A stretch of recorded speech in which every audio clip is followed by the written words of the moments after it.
Basic ज्ञान आहे, हे सामान्य ज्ञान आहे. गटारामधल्या किड्याला सुद्धा भूक लागल्याच्या नंतर खाल्लं पाहिजे. जे ज्ञान त्या किड्याला आहे ना, तेच ज्ञान माणसाला आहे. भूक लागल्याच्या नंतर आता खाल्लं पाहिजे. आहाराचं ज्ञान 84 लाख जीवांपैकी प्रत्येक जीवाला एक सारखंच आहे. भूक लागल्याच्या नंतर खाल्लं पाहिजे. त्याला आहाराचं ज्ञान म्हणलं. हे सामान्य ज्ञान आहे.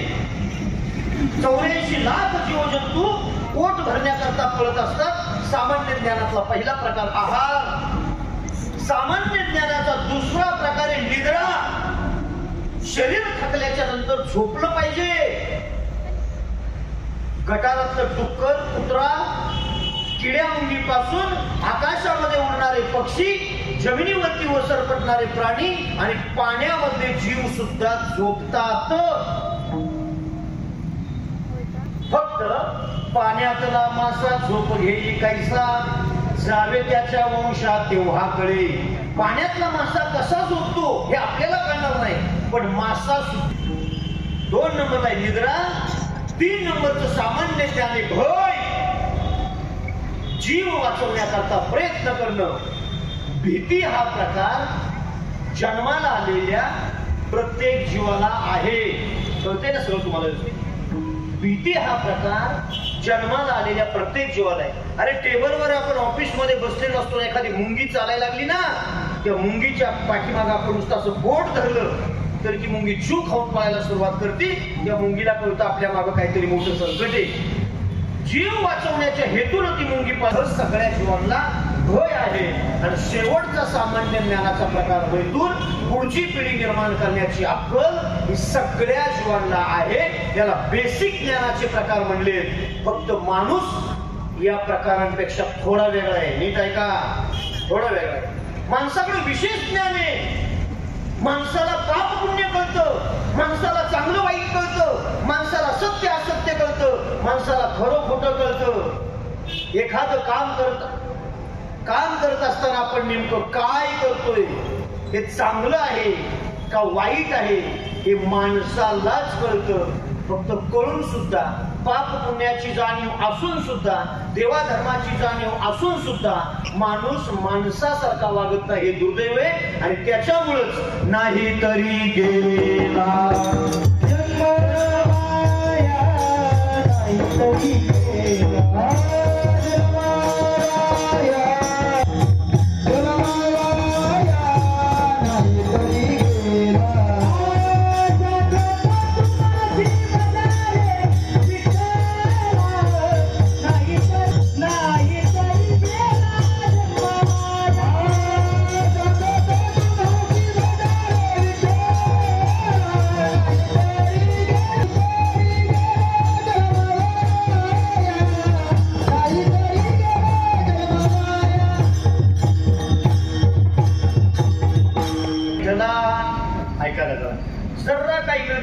महिलांची कुजबूज सुरू झाली. म्हणजे असं बोलत राहणं हा महिलांचा स्वभाव आहे. स्वाभाविकता त्यांना बोलायला खूप लागतं महिलांना.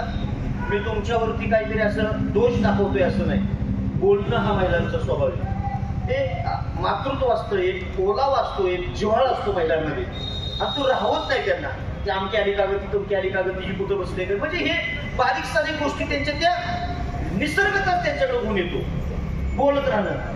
एसटी मध्ये साताऱ्यातून एखादी एसटी सुटली, त्या एसटीला पुण्याकडे जायचंय आणि एखादा पुरुष एसटी मध्ये बसलेला असता आणि त्या पुरुषाच्या बाजूचा दुसरा पुरुष येऊन बसला ना, तो पहिला पुरुष त्या नवीन येऊन बसलेल्या पुरुषाकडे 10 पिढ्याचं वैर असल्यासारखा रागात बघतो.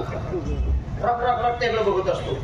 आणि एखादी बाई, एखादी माऊली एसटी मध्ये बसलेली असली, एसटी सुटली, एसटी पाचवड पर्यंत गेली आणि एखादी स्त्रीने एसटीत बसावं आणि त्या पहिल्या बाईच्या कडला जाऊन बसावं. ती बसल्या बसल्या कुठं जायचं? दुसरा शब्द, गाव कुठलं तुमचं? तिसरा शब्द, लग्न झालंय का? चौथं वाक्य, मुलं किती? आणि मग शेवटला, मग या घरी आमच्या चहाला. कार्यक्रम चहा पर्यंत जातो अवघ्या 5 मिनिटात. पुरुषांचं तसं नाही. 10 पिढ्यांचं वैर असल्यासारखं एकमेकाकडे बोलतात. हा महिलांचा स्वभाव आहे. महिला काहीही केलं तरी शांत बसू शकत. सांगतोय विनोदाला मुद्दा म्हणून सांगतोय, पुढे जायचंय मला. माझा मूळ मुद्दा खूप मोठा आहे. आणि अतिशय उंचीचा मुद्दा आहे, तुम्हाला मी सांगणार आहे. तो एका शाळेमध्ये काही अधिकारी आले शाळेच्या तपासणी करिता आणि वर्गातल्या विद्यार्थ्यांना सांगितलं, बाळांनो, सगळ्यात मोठी खोटी गोष्ट सांगायची. जो खोटी गोष्ट सांगेल ना त्याचा पहिला नंबर दिला जाईल. खोटी गोष्ट, सगळ्यात मोठी खोटी गोष्ट. एक पोरगं उठलं, गुरुजी मी सांगू? मला सांग ना. ते पोरगं उठलं, गुरुजी मी पुढे पळत होतो, माझ्या मागे कुत्रं लागलं, जीव खाऊन मी पळत सुटलो, थोडा अंधार पडत आला होता आणि मला पुढे काही दिसलं नाही, त्यामुळे मी एका विहिरीमध्ये धाडकन पडलो. पण काय करू गुरुजी, विहिरीतून बाहेर यायची काही व्यवस्था नाही, मी बाहेर कसा निघणार? मग मी आयडिया केली, मी पळत घरी गेलो, कासरा आणला, तो कासरा विहिरीत सोडला आणि त्या कासऱ्याला त्या रस्सीला धरून बाहेर निघालो, मग घरी गेलो. खरे काय? महाभयंकर खोटे. तरी गुरुजींनी त्याचा नंबर दिला नाही. पुढचा पोरगा, अरे मला तू सांग, गुरुजी मी मुंबई फिरायला गेलो होतो, चौपाटीला गेलो, गेट ऑफ इंडिया जवळ आलो आणि समोरून त्या समुद्रामधून एक रेल्वे आली, आम्ही त्या रेल्वेत बसलो पुढच्या स्टेशनला गेलो. खरे? अजिबात खरं नाही. आणि मग शेवटचा विद्यार्थी होता, गुरुजी मी सांगू का सगळ्यात भयंकर खोटं? बाळा सांग ना. ते पोरगं म्हणलं, गुरुजी एका खोलीमध्ये 10 महिला बसल्या आणि 2 तास एक शब्द सुद्धा बोलले नाही. गुरुजींनी त्याचा पहिला नंबर.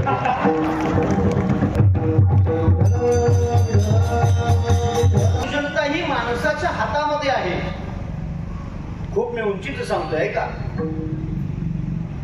माणसानं सज्जन राहावं का दुर्जन राहावं हा स्वतंत्र ज्याचा त्याचा अधिकार आहे. माणसानं पाप करावं का पुण्य करावं, खरं करावं का खोटं करावं, दरोडे घालाव्या, चोऱ्या कराव्या का परमार्थ करावं, कीर्तन ऐकावं का भजन ऐकावं, ज्याचा त्याचा विषय. तुम्हाला सांगू, ऐका जरा, सगळ्यात मोठं भयानक सत्य सांगतो.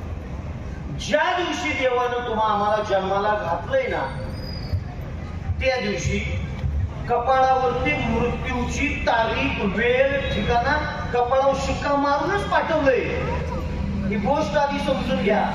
म्हणजे जन्माला घालतानाच आपल्या जवळ मरण आपल्या बरोबर दिलंय. तुला जन्माला घातलाय पण एक दिवस तुला मारावं लागणार आहे. खरे का होते?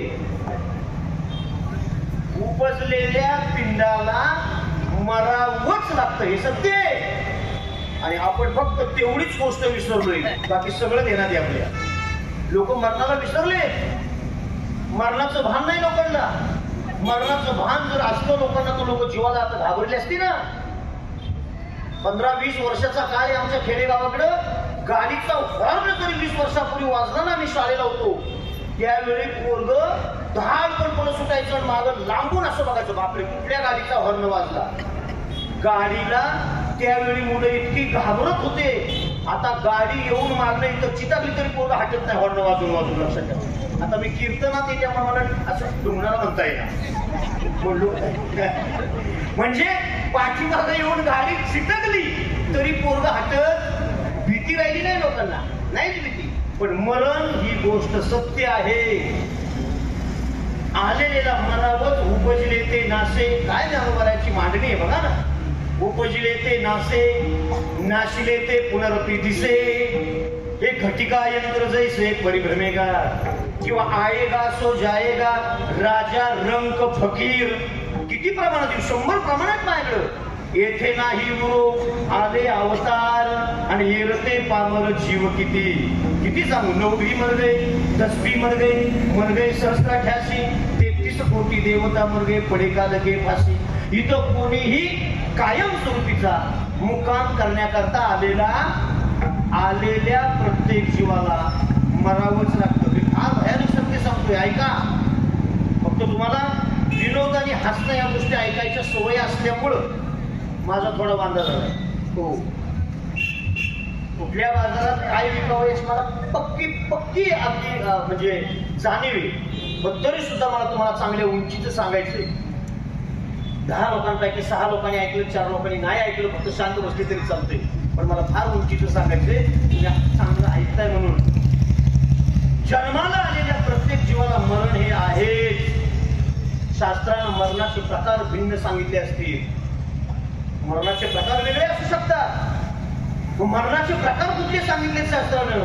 जन्मजरा, घात, आघात, अपघात, व्याधी हे मरणाचे प्रकार आहेत. काही लोक जन्मताच मरतात, काही लोक घातानं मरतात, काही लोक आघातानं मरतात, काही लोक अपघातानं मरतात, काही लोक आजारी पडून मरतात, काही लोक म्हातारी होऊन मरतात. पण मरण मात्र आहे. समजून घ्या, जन्माला आलेल्या प्रत्येक जीवाला मरावंच लागतं. मग प्रत्येकाला मरायचंच आहे.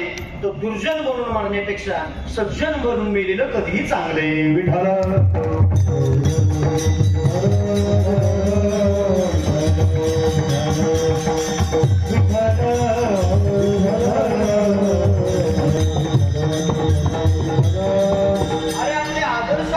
भगवान गोपाल कृष्ण प्रभू रामराया ही सज्जनाची शृंखला आहे आपल्यापर्यंत. भगवान महाविष्णूचे 10 अवतार येते. श्रीकृष्ण असेल द्वापार युगातला, त्रेतायुगातला कर्तुब अकर्तुब अन्यथा कर्तुब प्रभू रामराया असेल त्रेतायुगातला, हे तर मत्स्य कच्छ वामन परशुराम वराह नृसिंह हे अनेक अवतार विविध प्रकारचे असतील. पण जग जग होई धर्म क्या, ज्या ज्या वेळी धर्मावरती संकट आलंय त्यावेळी भगवंताला यावं लागलं. ही गोष्ट निश्चित आहे, लक्षात ठेवा. हे विधात्याचे अवतार आहेत, हे भगवान विष्णूचे विविध अवतार आहेत. पण आपली परंपरा सज्जनांची आहे. ही गोष्ट कुठेतरी प्रत्येकाच्या लक्षात पाहिजे. आपली परंपरा ही सज्जनांची. काल तुम्ही ऐकलंय प्रभू रामराया रामायणामधला श्रीराम भगवान प्रभू रामराया वनवासाला जात असताना, आता नीट ऐका, राम वनवासाला जातोय. अयोध्येचा राजा प्रभू रामचंद्र होणारे, उद्या राजतिलक होणारे, राम उद्या गादीवर बसणारे. अयोध्या नगरी सजवलेली आहे. अयोध्येमध्ये गुढी आकृती रांगोळीचे सडेच्या सडे घातलेले आणि रामाची जन्मदाती आई कौशल्या उद्या राम आसनावरती बसणारे म्हणून आदल्या रात्रीला रात्रभर जागून गुलाबांच्या फुलाचा हार तयार करते. कुणासाठी? माझ्या लेकराला उद्या राम माझ्या गादीवरती बसणारे, माझ्या रामाला पहिला हार त्याची आई म्हणून मी घालणार. आईला आनंद असतो लेकराचा, बरं का. एकच याची जगाच्या पाठीवरती तिचं नाव आहे. लेकराच्या विकासामध्ये किंवा लेकराच्या कर्तृत्वाला सुखावून जाणारी ती माऊली. माझा राम अयोध्येचा राजा होतोय म्हणून त्या माऊलीने रात्रभर जागून गुलाबांच्या फुलाचा हार तयार केला. आणि पोरग माझं गादीवरती बसणार म्हणून रामाला आनंद, दशरथ राजाला आनंद झालाय. आणि त्या आनंदाच्या भरातच अनर्थ झाला. कीर्तन अख्खा ऐकायचं नसतंय, महत्वाचे मुद्दे लक्षात ठेवा. मोठमोठे अनर्थ हे आनंदाच्या भरातच होतात. कळालं वाक्य? ज्यावेळी जास्त आनंदाच्या उकळ्या फुटत असतात ना, त्यावेळी कडी लावायची, घरामध्ये शांत बसायचं. लय उड्या मारायला, गुलालात नाहून जायला पुढे पुढे करायचं. बारदाण आपल्याच अंगावर येतं, लक्षात ठेवा. विशेषतः सगळे अपराध हे आनंदाच्या भरामध्ये होत असतात. आणि दशरथ राजाला आनंद झाला होता आणि त्या आनंदाच्या भरामध्ये अनर्थ घडला. राजा दशरथ कैकेयीच्या महालामध्ये गेला.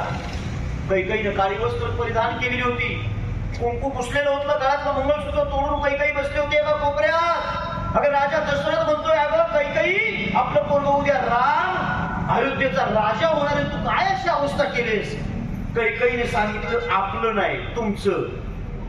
माझा भरत आहे, तुमचं पोरग माझा भरत आहे. आणि माझे 2 वर तुमच्याकडून मागून घ्यायचे होते. पहिला वर त्यातला रामाला वनवास आणि दुसरा वर माझ्या भरताला राज्यगादी. हे 2 वर तुम्हाला मला द्यावे लागतील. दशरथ खालीच बसला. अगं हे काय मागितलंस? पण पर्याय नव्हता. दुसऱ्या दिवशी सकाळी सिंहासनावरती बसणारा राम वनवासाला जाण्याकरता निघालेला आहे. सकाळी सकाळी ही गोष्ट कैकेयीच्या कानावरती पडली. कैकेयी धाडकन जमिनीवरती कोसळलेली. पण कुणाचाही विचार न करता जगतपिता प्रभू रामराया वनवासाला निघालेला आहे. ऐका जरा, राम वनवासाला गेला, 14 वर्ष भरली. आता मला सगळं रामायण सांगत बसायचं नाही. 14 वर्षाच्या नंतर उद्या राम अयोध्येमध्ये उद्या येतोय. सगळे अयोध्येमध्ये दवंडी दिली, राम उद्या येतोय अयोध्येमध्ये. नीट ऐका, फार उंचीचं सांगतोय. अयोध्यावासियांना प्रचंड आनंद झालाय. 14 वर्षापूर्वी अयोध्यावासियांची अवस्था पाण्यातल्या माशासारखी झाली होती. दोहीचे आटता जीवन देवी तळमळती, मीन तैसे अयोध्येचे जन रामाविन तळमळती. डोहातलं पाणी आटल्याच्या नंतर पाण्याविन माशांची अवस्था होती ना, तशी अवस्था प्रभू रामाविन अयोध्यावासियांची झाली होती. कौशल्यामाई अंबरनाथ होऊन रडत होती, माझा राम वनवासाला निघालाय. पण आज मात्र कौशल्या मातेला प्रचंड आनंद आहे की 14 वर्ष संपली आणि माझं लेकरू आज पुन्हा घरी येते. कुलाचार, कुलधर्म, राज, शिष्टाचार. रामाच्या तिन्ही मातोश्री, 2 सावत्र आहेत आणि 1 सखी आहे. सुमित्रा आणि कैकेयी सावत्र आहे आणि कौल ती तिघी आरतीची ताटं घेऊन उभे. नीट ऐका महिला मंडळ. आणि या तिघींमध्ये कैकेयी सुद्धा आरतीचं ताट घेऊन उभी होती, जिनं रामाला वनवासाला लावला. ती कैकेयी विचार करत होती, 14 वर्षे अयोध्येतलं माझ्याबरोबर कुणी बोललं नाही. ज्याच्या करता रामाला वनवासाला लावला तो माझा मुलगा भरत 14 वर्ष मला आई म्हणून हात सुद्धा त्यानं मारली नाही. माझ्याकडून अपराध झालाय मोठा. अरे मला आई म्हणून नका हात मारू द्या, पण त्याने राजा तरी व्हायचं होतं. पण तो स्वतः राजा न बनता रामाच्या पायातल्या चपला म्हणजे रामाच्या पायातल्या पादुका त्याने राजगादीवरती मांडल्या. म्हणजे माझा राम सगळ्यांवर प्रेम करणार आहे, माझ्या रामावर सगळे प्रेम करणारे. पण मलाच चांडाळणीला कशी दुर्बुद्धी सुचली आणि मी माझ्या रामाला वनवासाला लावला. पण 14 वर्षे संपली. ज्याच्यासाठी वनवासाला लावला तो भरत आई म्हणत नाही, राजाची आई म्हणून मिरवायचं होतं अयोध्येमध्ये. त्या अयोध्येतला आता कुणीही बोलायला तयार नाही. आणि लेकरू वनवासाला गेलं. किती मी पापीने. आरतीचं ताट घेऊन उभे असताना तिला जाणीव झाली, ऐका जरा, राम अयोध्येमध्ये आल्याच्या नंतर माझ्या तोंडाकडे सुद्धा बघणार. ते कुणाला वाटत होतं? कैकेयीला. चांगलं ऐकतं. कैकेयीला वाटत होतं हा राम माझ्या तोंडाकडे सुद्धा बघणार नाही, मी त्याला त्रास दिलाय. पण पर्याय नव्हता. कौशल्या सुमित्रेबरोबर कैकेयी सुद्धा आरतीचं ताट घेऊन उभी आहे. आणि राम ज्या वेळी अयोध्येच्या वेशीमध्ये त्या पालरीमध्ये पदार्पण केलं, समोर जन्मदाती आई कौशल्या दिसत्या, सुमित्रा दिसत आहे, कैकेयी उभी आहे. रामानं कौशल्येकडे पाहिलं नाही, सुमित्रेकडे पाहिलं नाही. प्रभू राम राया थेट गेले, ते कैकेयीच्या जवळ गेले, कैकेयीच्या पायावर डोकं ठेवलं, कैकेयीला कडकडून मिठी मारली आणि कैकेयीला विचारलं, आई कशीच ग तू? त्यावेळी कैकेयी मारून बडवून घ्यायला लागली, यार मी पापीन, मी चांडाळीन, मी तुला त्रास दिला, पण एक सांग ना रामा, अरे मी एवढं पाप केलं, अरे तुला मी 14 वर्ष वनवासाला लावला आणि तरी सुद्धा तू सगळ्यात आधी येऊन माझं दर्शन घेतलंस, कसं काय शक्य आहे रे? काय सज्जनता आहे रामा? ऐका ना जरा, ऐका ना जरा. हो, दुर्जनम प्रथम वंदे सज्जन तदनंतरम. माणसानं नेहमी दुर्जनाला नमस्कार करायचा. सज्जन हा सज्जनच असतोय. शास्त्र सांगतो दुर्जना बाबा हो, लांबून का व्हायना पण दुर्जनाला आधी नमस्कार करा. ते नमस्काराचं भुकेलेलं असते ते दुर्जने, सज्जनाला त्याची पडलेली असते. सज्जन तदनंतरम, सज्जन हा नंतरचा विषय, आधी दुर्जनाला नमस्कार सांगितलाय शास्त्रानं. कैकेयी म्हणली का बाळा तू माझ्या जवळ आधी आलास? त्यावेळी रामानं सांगितलं, अगं आई तू मला वनवासाला लावल्यामुळे फार फायदे झाले ग माझे. रामा काय फायदा झाला रे तुला? मी तुझ्या बरोबर एवढी क्रूर वागले, तुला वनवासाला पाठवलं, त्याच्यामुळे तुला काय फायदा झाला? रामानं सांगितलं, आई तू मला वनवासाला लावलंस ना, म्हणून मला माझ्या बापाचं माझ्यावरती किती प्रेम आहे ते कळालं ग. मी वनवासाला गेल्याबरोबर अवघ्या 4 दिवसामध्ये राजा दशरथानं राम राम राम म्हणून आपला देहत्याग केला, आपला प्राण सोडला मुलाच्या विरहानं. माझ्या प्रेमापायी माझ्या बापानं म्हणजे राजा दशरथानं प्राण सोडला. आई किती प्रेम आहे माझ्या बापावरती, बापाचं माझ्यावरती मला कळालं. सात स्नेहो भरत महिमा पौरुषम वायू सुतो सख्यम चापे प्लवगम रूपते कापे सौमित्रो भक्ते सीता सत्वम निज भुजबलम वैरिना वैरी भावहा एतत् सर्वं तव चरणयो मातुरेषु प्रसादाः. आई तुझ्या चरणाच्या प्रसादामुळे कळालं मला माझ्या बापाचं माझ्यावरती किती प्रेम आहे. आई तू मला वनवासाला पाठवलंस त्यामुळे मला कळालं माझा भरत माझ्यावरती किती प्रेम करतो. 14 वर्ष राज्याला तिचा त्याग केला, माझ्या पायातल्या पादुका त्यानं आसनावरती मांडल्या. आणि आई तू मला वनवासाला पाठवलंस ना म्हणून मला भक्त श्रेष्ठ भक्तोंकार राजा ज्याला म्हणलं जातं असा भक्त राज मारुती मला वनवासामध्ये मिळाला. हो, ज्याला भक्तोंकार राजा म्हण. बलबुद्धी विद्या देव मोही हरहु कलेश विकार. हो, जय हनुमान ज्ञान गुण सागर जय कपी सती लोक उजागर राम दूत अतुलित बलधामा अंजनी पुत्र पवन सुतनामा विद्यावान गुणी अति चातुर राम काज करिबे को आतुर. अगं माझं काम करण्याकरता सदैव आतुर असणारा भक्तराज मारुती मला वनवासामध्येच भेटला. हे सगळं तुझ्या कृपेमुळे मला साध्य झालं. पण दुर्जनाच्या सुद्धा पाया पडणं ही संस्कृती आपली. विठ्ठल आपल्याला 3ऱ्याच्या 4थ्याच्या 5व्याच्या मुखातून कानाला कान ऐकायला मिळालं ना तुला अमका अमका असं म्हणत होता. हे बाहेर समोर थांबतो भेटू दे संध्याकाळी बघतोच त्याकडे काठी घेऊनच भेटतो. हो, अरे दुसऱ्याच्या मुखातून ऐकलं तरी आपल्याला सहन होत नाही. इथं प्रत्यक्ष त्रास दिला तरी आपण त्याला नमनच केलं पाहिजे. सज्जन तदनंतर लक्षात ठेवा. अरे असे दुर्जन आहेत. सज्जन ओळखावे कसे?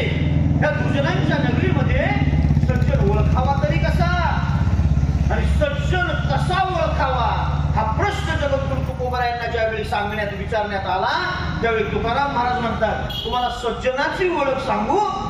सज्जन भेटला नाही तरी सज्जनासारख्या काही गोष्टी समाजामध्ये आहेत आणि तोच मुद्दा अभंगाच्या पहिल्या चरणात. चंदनाचे पायही चंदनाचे हात पायही चंदनाचे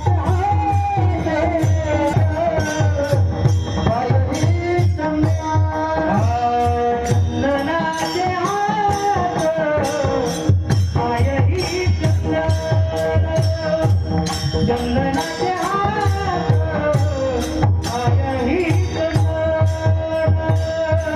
चंदनाचे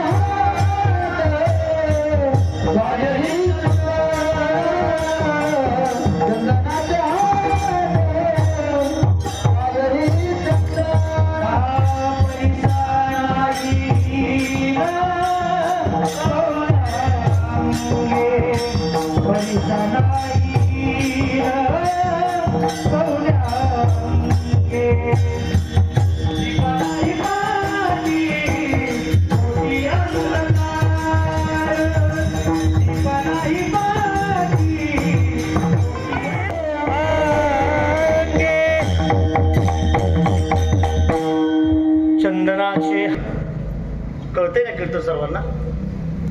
सज्जनाची व्याख्या करत असताना सज्जनाबरोबर चंदनाची वाईट म्हणत आई आहे ना ती मुलाकरता सज्जनच आहे. हो, आई काही करायला तयार होती. हो, महिला मंडळ तुमची संख्या खूप चांगली. मला वाटतं या 70% जास्त तुम्ही आणि एका मुस्लिम समाजातल्या तुमच्या बांधवावरती तुम्ही एवढं प्रेम करताय. सोपा नाही विषय, सोपा विषय नाही. उभ्या महाराष्ट्रामध्ये मी ओरडून सांगतो आमच्या साताऱ्यामध्ये हो विलासपूरमध्ये फिरोजभाई पठाण नावाचा एक बाबाराजांचा कट्टर समर्थक आहे. छत्रपती शिवरायांची जयंती मोठ्या उत्साहात साजरी करतो. रक्षाबंधनचा कार्यक्रम असू द्या, संक्रांतीचा कार्यक्रम असू द्या, पारायण सोहळा असू द्या, कोविड मध्ये विविध ठिकाणी जाऊन लोकांना आरोग्याची काळजी घेणारा माझ्या माय माऊले आहेत, माझे बांधव आहेत, माझे मातृपितृतुल्य सगळी लोक आहेत. आपल्या नगरामध्ये राहणाऱ्या प्रत्येक जीवाचा अगदी जवळनं जाऊन काळजी घेऊन त्याची विचारपूस करणारा असा आमच्याकडे एक माणूस आहे. मोठ्या गर्वानं मी लोकांना सांगत असतोय. आणि चांगल्याचं वर्णन हे केलंच पाहिजे. लक्षात घ्या, कसं असतंय तुमच्या माहितीसाठी सांगतो, जो काहीच करत नाही ना तो मात्र ओरडून सगळ्यांना सांगत असतोय. इथं डोळ्यानं मी पाहतोय, मला व्हॉट्सअपला इथल्या भाईसाहेबांचे काही कार्यकर्ते किंवा स्वतः ते मला पाठवतात. शिवजयंतीला काय गर्दी जमते. आता मध्ये कार्यक्रम झाला 10-15 दिवसापूर्वी. कुठला कार्यक्रम झाला? संक्रांतीच्या कार्यक्रमाला प्रचंड मोठी गर्दी होती. फार मोठं काम आहे. लक्षात घ्या, हा सोपा विषय नाही. आणि सज्जनाचं चांगल्याचे गुणगान हे गायलेच पाहिजेत.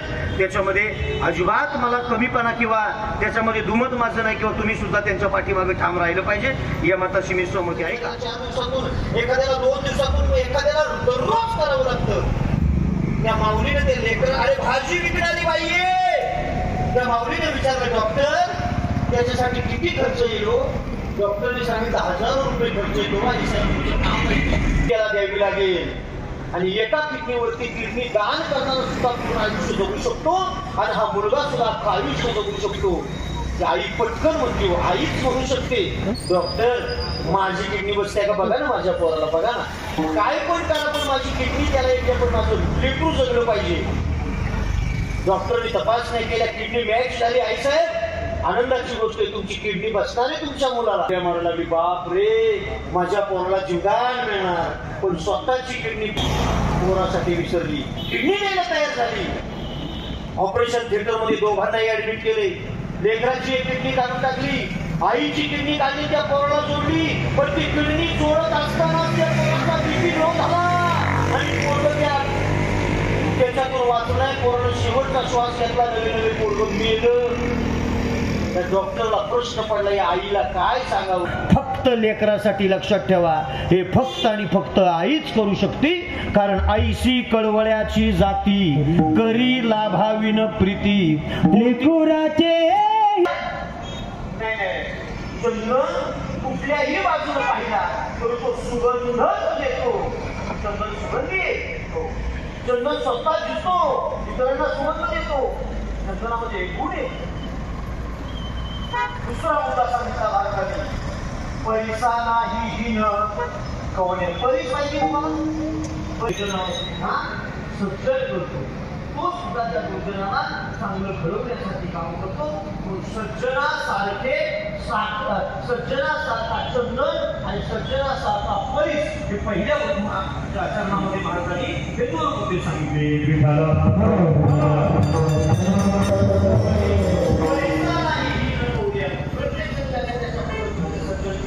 त्याच्यामध्ये कोण कोणासाठी सज्जन होतो, कोण कोणासाठी दुर्जन होतो, कोण कोणासाठी चांगला असतो, कोण कोणासाठी वाईट असतो. या तुमच्या नगरामध्ये विलासपूरमध्ये मला एक गोष्ट पाहायला भेटते. 100% खूप कार्यक्रम आहेत. आमच्या एरियामध्ये कार्यक्रम होता, नाट्यावरती कार्यक्रम होता, वाड्यावरती कार्यक्रम होता, आता गांधी बाजारावरती कार्यक्रम, आमच्याकडे कार्यक्रम आहे. पण तरी सुद्धा येथे सगळी लग्न आता प्रवासी कोणत्यानंतर कोणीतरी लग्नाला गेले होते. तिकडून आले, एक शब्द दाखवतो, माझं लक्ष असतं बाबा. तिथून कोणाचे पत्र घरी गेले, कोणाचे सर्वांचा कीर्तनामध्ये बसायचे, उपकरण टाकून तुम्ही घालून हजर झाले. माझ्या नगरातल्या लोकांपाशी, माझ्या लोकांपाशी जाऊन मला माझ्या लोकांमध्ये बसलं पाहिजे. आपल्या लोकांविषयी खूप चांगला विचार करतात. काही लोकांना सवय असतात, मी नेहमी एक दृष्टांत देतो, कदाचित माझ्या मुखातून ऐकलंच असेल कधी. काही लोकांना सवय असते, पण ती हुशार असल्यामुळं, ती सुगरण पक्की तयार असल्यामुळं तिनं पटकन एक पाठी घेतली. पाठीवरती पाठी उभे असेल, पटकन त्याच्यावरून झाकून टाकलं. विषय संपवला. त्या गुणानं घाण केली, त्या माऊलीनं झाकून टाकली. लोक आली, जेवायला बसली. 2-2 घास प्रत्येकाने खाल्ली.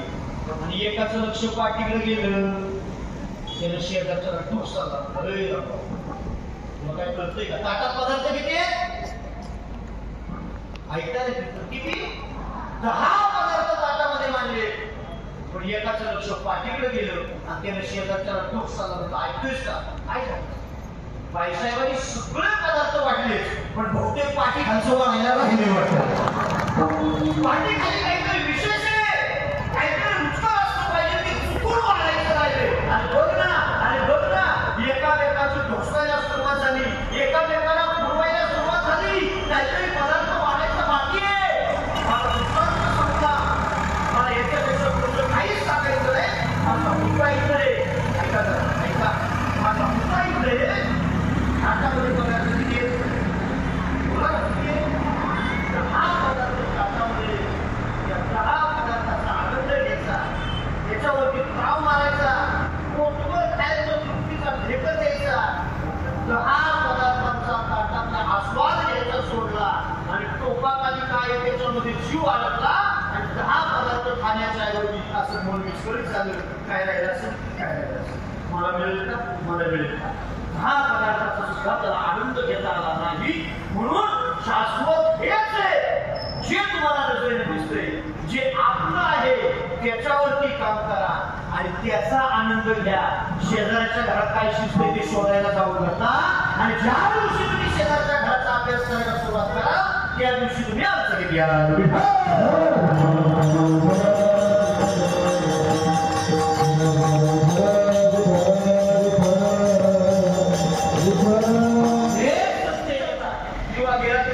प्रकाशराव धाबा घेऊ आजची रात्र थांबा ना प्रकाशराव थांबतील का काही करा दिवा विजवला प्रकाश संपला लक्षात ठेवा हे एकामध्ये एक असे गुंतलेले चंदन म्हणलं की सुगंध परीस म्हणलं की लोखंडाचं सोनं दिवा म्हणलं की अंधारात उजेड आणि साखर म्हणलं की गोडी या सगळ्या गोष्टी सज्जनासारख्याच आहेत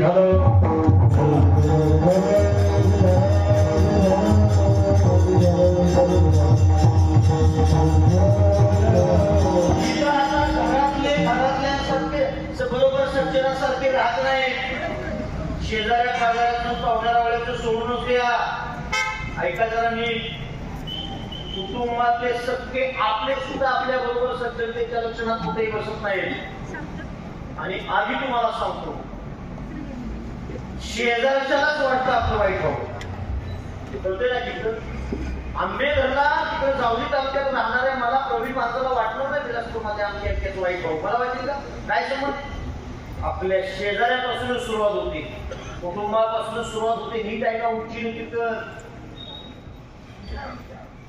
सांगून जातो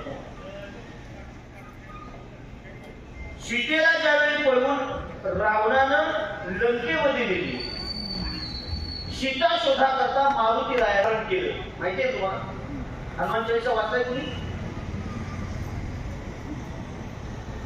नाही बोला माहित देवा मला वाटतं दिवसभर पाराही ठेवलं पाहिजे इथं भक्त केलं नाही आमचं पोरला विचार मला हनुमान चालीसा पाहिजे तुझ्या जय हनुमान जोरात पुढं आता हनुमान चालीसा सूक्ष्म रूप धारण केलं होतं मारुतीनं सूक्ष्म रूप धरी दिखावा बारीक रूप धरून सीतेचा मच्छराचं रूप धारण केलं मारून राहिलं आणि लंकेमध्ये पुढे बांधली आपण पुढे जायचे नाही सीतेचे आम्ही ते 4-5 मिनिटात कीर्तन संपवणार आहे का मारुती राहिलं लंकेला उड्डाण केलं हलू नका लंकेला उड्डाण केलं मारुती राहिलं लंकेमध्ये गेले अशोक वाटिकेमध्ये बसलेली सीतामाई तिचा शोध लागला प्रचंड भूक लागली होती आईसाहेब भूक लागली काय करू भरण खाऊन रामाचं भजन सुरू होतं तुळशी वृंदावन दारात होतं त्या घरामध्ये प्रवेश केला तर एक महात्मा रामाचं भजन करत होता काय त्याचं नाव सगळं माहिती आहे विभीषणाचं भजन सुरू होतं आणि पाठीमागं जाऊन मारुती उभा राहिला